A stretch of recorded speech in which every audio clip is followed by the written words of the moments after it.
From the Presidential Palace, Manila, Dateline Malacañang.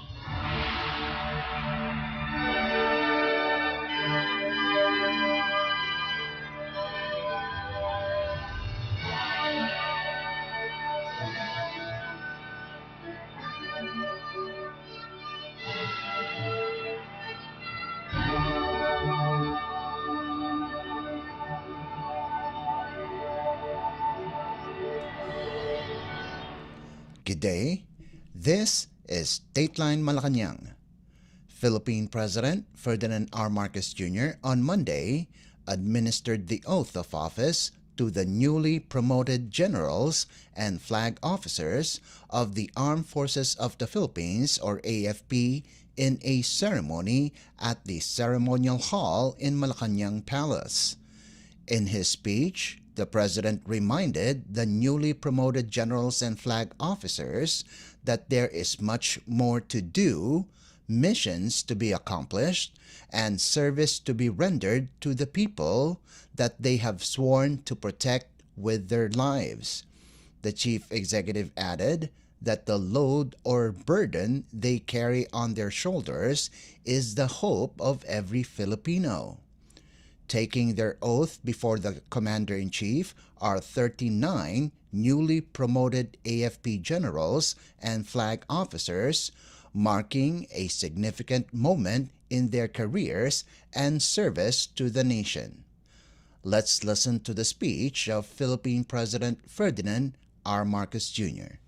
I would like to greet on this occasion, of course, our Secretary of National Defense, Secretary Gilbert Chidoro, the other cabinet members present, the Armed Forces of the Philippines Chief of Staff, General Romeo Browner, and the major service commanders present here with us. Of course, the newly promoted general and flag officers of the Armed Forces of the Philippines, fellow workers in government, other distinguished guests, ladies and gentlemen, good afternoon, and once again, welcome to Malacañang. I congratulate you all for a promotion that I know is well-deserved, the fitting reward for a career and a life dedicated to public service. It is a recognition that is built on merit, as all professional advancements in the armed services should be. It is also based on competence, pursuant to the time-honored tradition that the only way to step up in ranks is to step up with your work. From the day you get your first commission, many decades ago, you have since given your best, making sure every assignment is one rung up the ladder in terms of course, your rank, but more importantly, in terms of the quality of the service and the work and the mission that you are complying with. But you have not yet reached the summit of your career. Your new rank, however, does not send you out to your last patrol. There is much still left to do, missions to accomplish, service to be selflessly rendered to the people that we have all sworn to protect with our lives. If any, the stars on your shoulder do not just indicate rank, but are reminders of the responsibilities, added responsibilities that you now have to carry on those shoulders. The more stars there are, the heavier the responsibility. Be mindful always of the weight that carries. After all, the load that you feel are, in fact, our people's hopes. Especially now that we are at the juncture of our history where our nation faces complex security challenges, the response to which requires bold thinking, brave action, which I know you can supply in abundant amounts as befits your rank and you can summon from your previous experience. This is the landscape that confronts you now. It is the security terrain that you have to address in the remaining tours of duty of your career. As senior officers in our armed services, may the stars conferred upon you serve as an inspiration in performing your duties with utmost dedication, professionalism, integrity, all worthy of emulation. Be a boot on the ground or be among them and still command from the front. I know that until the last hour of your last day in office, you will do your work that honors our oath, respects our uniform, earns the admiration of our peers, and affirms the prestige that you have earned through a lifetime of service. That you will uphold the principles that made you patriots, professionals, always compliant with command, faithful to our Constitution, loyal to our country, and mindful of our conscience. Malaki ang inyong katungkulan na gagampanin pa. Mabigat pa ang mga gawaing nag-aantay sa inyo. Marami pa tayong misyon na harapin at higit sa lahat, malaki ang inaasahan sa inyo ng sambayanan na ating pinaglilingkuran at ng republika na ating pinagtatanggol at minamahal. Huwag natin silang biguin. Yan ang kapalit ng bago ninyong ranggo. Yan ang sukli sa kanilang pananalig sa inyo. Mabuhay ang AFP, mabuhay ang bagong Pilipinas, at muli, congratulations sa ating mga bagong promote na general officers and flag officers. Thank you. And Philippine President Ferdinand R. Marcos Jr. Dateline Malacañang.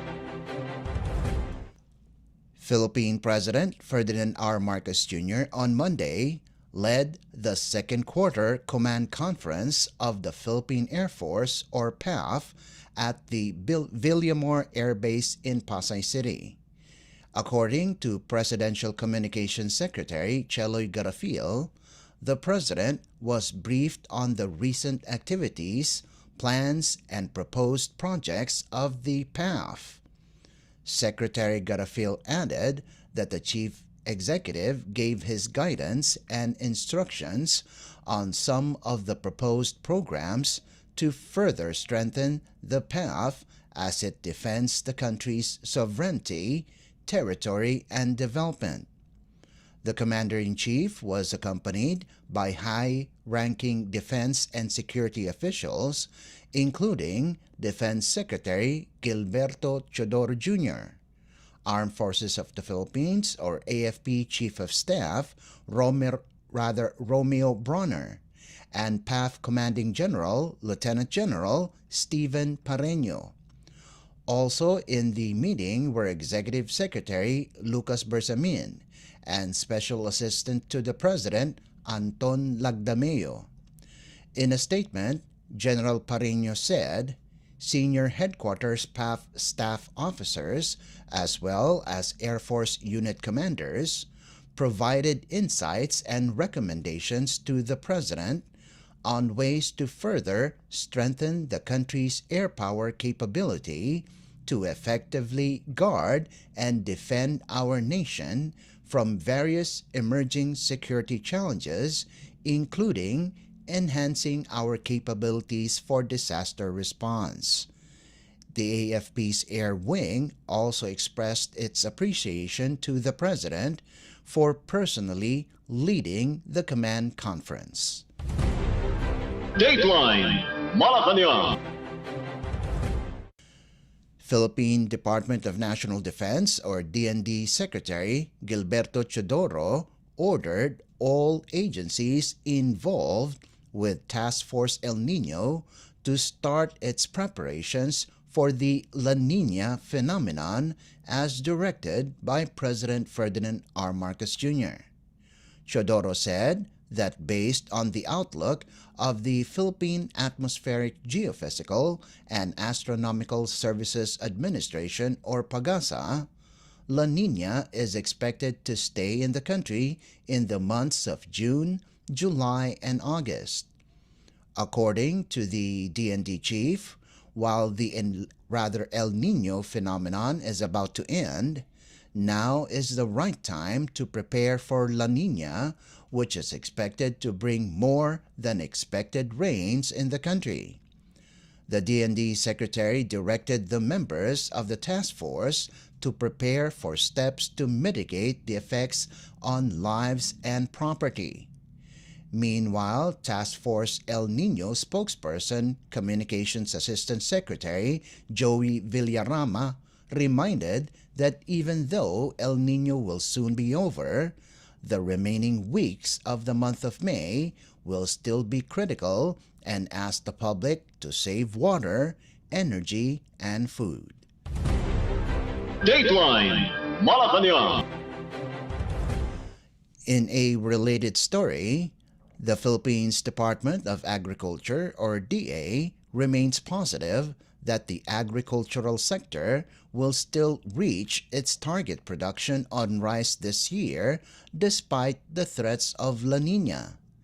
According to DA spokesperson, Assistant Secretary Arnel de Mesa, even though La Nina will cause extreme damage to the agricultural sector because of storms and flooding, the sector can still produce its target projection of around 20.4 million metric tons by the end of the year.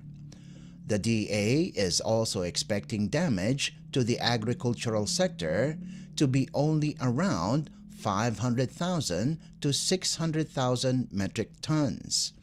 De Mesa said both the El Nino and La Nina losses shall still go within the DA's projections, and the department can still hit more than 20 million metric tons.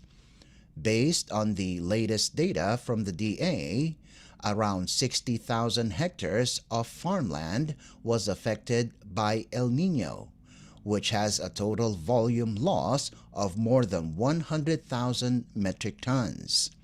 Among the interventions the DA is planning is the early planting of crops so that farmers can harvest earlier and will coincide with the upcoming strong storms. De Mesa said if palay or unhusked rice will be planted this May, it will take 4 months, adding that if farmers plant this month, harvest time will be approximately on September before strong storms enter the country. Besides this, the DA is continuously preparing its mitigation efforts so that La Nina will not completely negate the agri-sector. Dateline Malacañang. The Philippines Department of Finance, or DOF, requested to the Asian Development Bank, or ADB, to increase their support on physical and digital infrastructure and capacity building of micro, small, and medium enterprises, or MSMEs. The DOF made the statement during the ADB annual meeting in Georgia, which was presented by Finance Undersecretary Joven Balbosa. Among outlined in the government's recommendation to the ADB board focuses on digitalization, infrastructure development, human capital enhancement, and MSMEs. The ADB board is set to endorse the recommendation in order to include it in the 2024 to 2029 Country Partnership Strategy, or CPS, for the Philippines. The DOF is hoping that the multilateral institution will support this initiative for the development of the country and use the fund to address its spending shortage and respond to the challenges of global development landscape.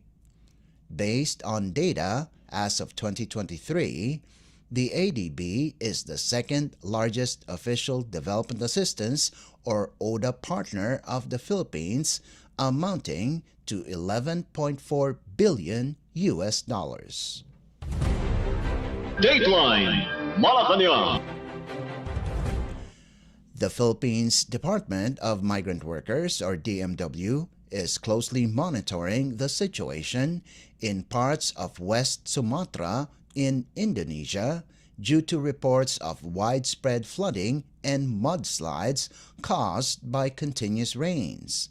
Nevertheless, the DMW reported that no Filipino was affected by the said calamity that started over the weekend.